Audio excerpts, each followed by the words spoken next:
sir. Yes, ma'am. It is the weekend. Finally, we are here. We are at the end of our week. Another one of those crazy, crazy weeks.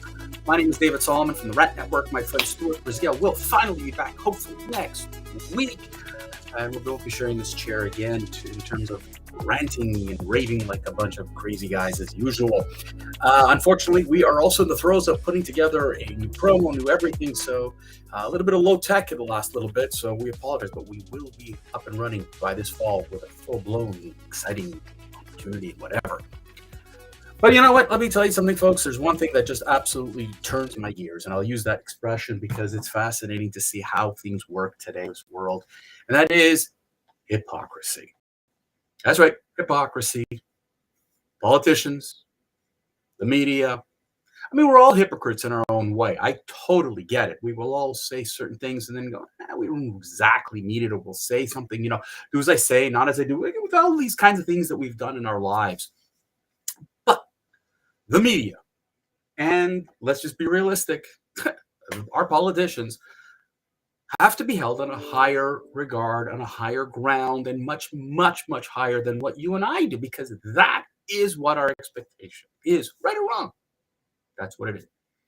And so when this week encapsulates how much BS is out there and how much we need to hold our politicians and their cohorts in the media accountable, this is the week in which you could go back and say, man, this really sucked.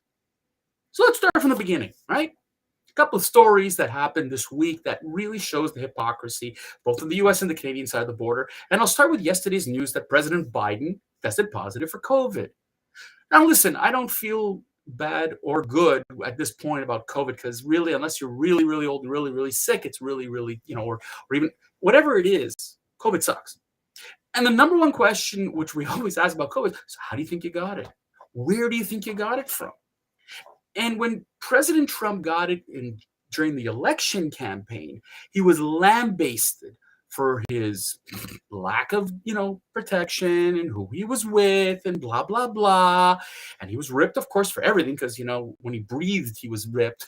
But this week, when they asked, the new press secretary, so how did Mr. Biden get it? I mean, like, he was traveling to Israel, and he traveled to Saudi Arabia, and he was with a lot of people. And the answer in the White House is, it doesn't matter. Excuse me? You rip apart everybody when it comes up to this. But Mr. Biden got it, and all of a sudden it's like, well, hold on, no, you know what? It really doesn't matter. I know that's light, but that just shows you the hypocrisy from the White House. Shall I continue? Of course I can. Last week, or the last few weeks, God bless the Biden administration, when asked about gas prices, they said, not in our control, don't ask us, blame Russia, blame the Ukraine war, blame, blame, blame, blame, blame, blame, blame. Have you seen the price of gas go down? Even Trudeau. Hey, look at this, look how great we are. We lower gas prices. In what way did you lower gas prices? They're taking credit for something that just last week, 2 weeks ago, they said they had no control over. The price of oil has gone down, and that is what's causing the price of gas to go down. Nothing that the Biden administration did, nothing that Justin Trudeau did, no one. Supply and demand. Because just remember, last week, Mr. Biden went hat in hand to Saudi Arabia and was told, you can't get more oil. This has nothing to do with Biden and Trudeau. Supply and demand has helped the prices go down. And if you look at it day to day, the prices have gone up dollars on the price of a barrel of oil. It's got nothing to do with Biden, even less to do with Justin Trudeau. But speaking of my buddy JT, Justin Trudeau, since he's come to power, has evaded scandal after scandal after scandal. My friend Stuart loves to talk about blackface. That's one of his favorite. But he was on a boat of a wealthy, donor, not illegal in Canada. He got caught with his hands in his pants with respect to SNC-Lavalin, begging then the head of one of his cabinet members to try to deflect any attention towards SNC-Lavalin, the engineering firm that got caught in a bribery scandal. He got caught in it, and he's evaded it. And Justin Trudeau likes to tell you and me how to act. That it's our responsibility as humans to act with ethics and morals. Hockey Canada is mired in a really crappy scandal, unfortunately. Back in 2018, a young lady was having sex with one of the players, and then other ones came in and apparently, allegedly, had sexual acts with her that were not unwarranted, but she didn't approve. She didn't accept it. She didn't want this. It was essentially a sexual assault or rape. It's yet to be determined. And in May, Hockey Canada settled with her. She's remained anonymous. And Hockey Canada is now getting crap, legitimately so, from corporations who've sponsored Hockey Canada and members of parliament. But when Justin Trudeau starts and talks about a real reckoning, Hockey Canada must face a real reckoning over its handling of this sexual allegations, and he calls it a culture of toxic behavior. And he says that Hockey Canada's behavior over the past few years, indeed over these past few months, has been not worthy of an organization that embodies so many hopes and dreams for young Canadians. There needs to be a real reckoning with what we saw from that organization and the willful blindness to something that other organizations have been faced with, struggle with, but made good decisions around, as opposed to what Hockey Canada has been doing. It sounds like the Trudeau administration. Don't you just love it? When JT stands there and tells you where you are wrong, but he is never wrong. He can do whatever he wants because he's the Prime Minister of Canada. Hypocrisy, ladies and gentlemen. Hypocrisy. Let's go back south of the border for just a second. Because one of the stories that has been buried by our friends in the media has been Hunter Biden. Now, back in the fall of 2020, the story that Hunter Biden's laptop had proof that Joe Biden knew of his son's dealings with Ukraine and financially benefited from these, using his political clout, that they both had financial gain from it. It completely evaded this news cycle, thanks to the liberal media. Fox News, New York Post, of course, would run it. CNN, MSNBC, and the rest refused to run it. Lo and behold, here we are almost 2 years later, and now the Justice Department is looking really into it and saying, there's a smoking gun right over here that Joe Biden knew, apparently, of his son's dealings. He denied it. He lied, should I say again, lied to you and me as he was campaigning. He told everybody, no. I knew nothing of the fact. But now the laptop shows dozens of meetings with his father and business partners. And there is a smoking gun. So you would think that this would make the news cycles properly. And of course, it does not. And it starts with NPR, who asked why they haven't reported in these stories, because it had appeared in places like Fox News and New York Post, which, according to them, are not real media. And therefore, the statement is, quote, we don't want to waste our time on stories that are not really stories, and we don't want to waste the listeners' and readers' times on stories that are just pure distractions. What? The Justice Department is looking into this. You spent 4 years on a fake investigation with the Trump administration, the Russian allegations, Donald Trump Jr., you name the list, and you're telling me that there's no story here? CNN said there's no story here either, that there is no relationship and it shouldn't be connected in any way to the Biden administration. What kind of hypocrisy is this? Are you a news media? No, you're an agenda builder. You're an agenda organization that has only one purpose: ensuring that the Democrats remain in power, vilify, discredit the Republican Party. That's all you care about. Now, I'm not saying that the Fox News is any better, because it seems to be the exact opposite. But for crying out loud, here is hypocrisy, fois deux, fois trois, whatever you want to call it. Either you are legit or you're not.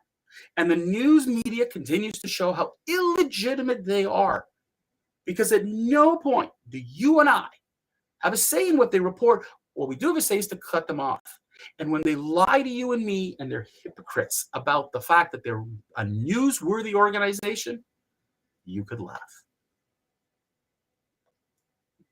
The media has continued to cover the Biden administration's butt time and time again, but they have no problem discrediting the Trump family and Donald Trump, as been proven with the January 6th hearings.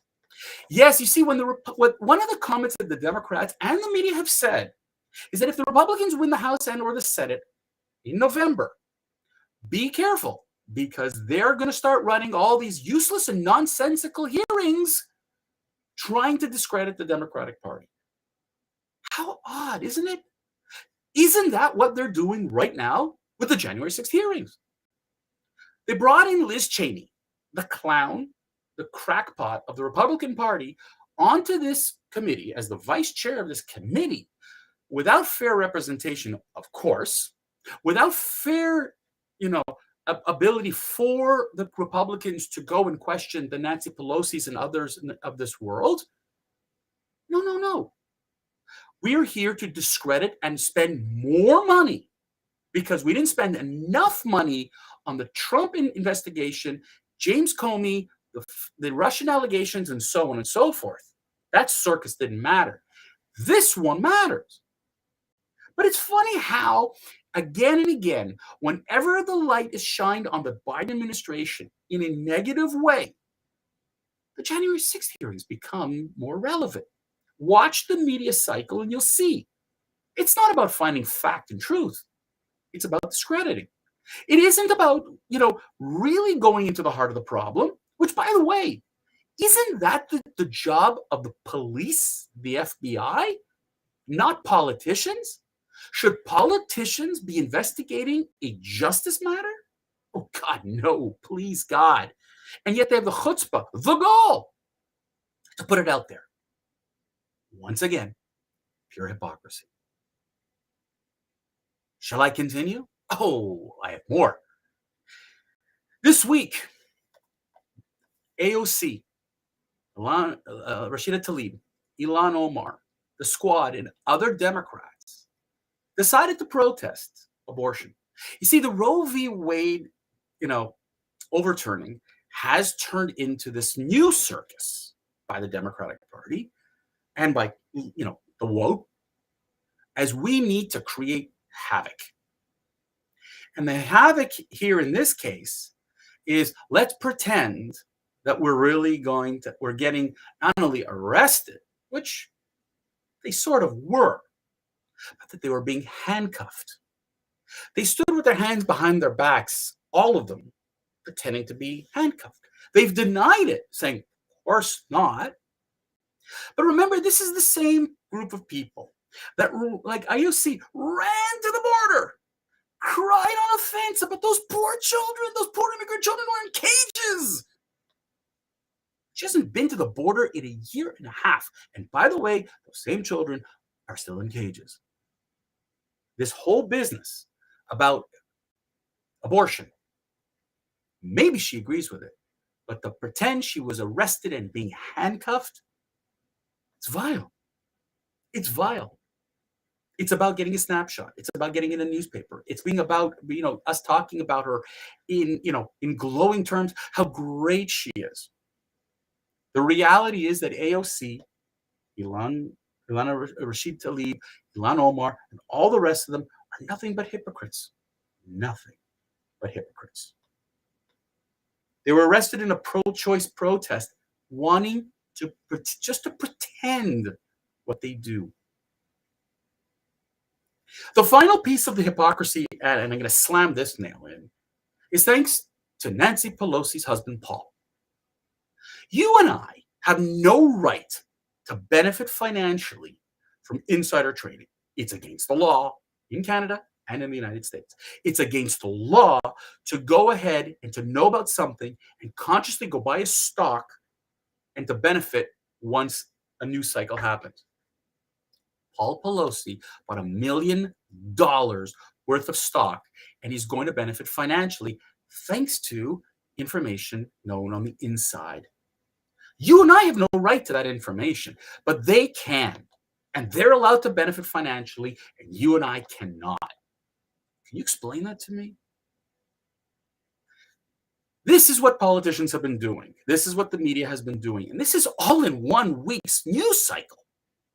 Only imagine what next week will bring. But his hypocrisy is just, I just had to share it today. It just turns my gears. On that note, ladies and gentlemen, we have reached the end of another great week. It is scorchingly hot outside, so I hope you can make the best out of the summer. Enjoy yourself, stay well, stay safe, and I'll see you guys all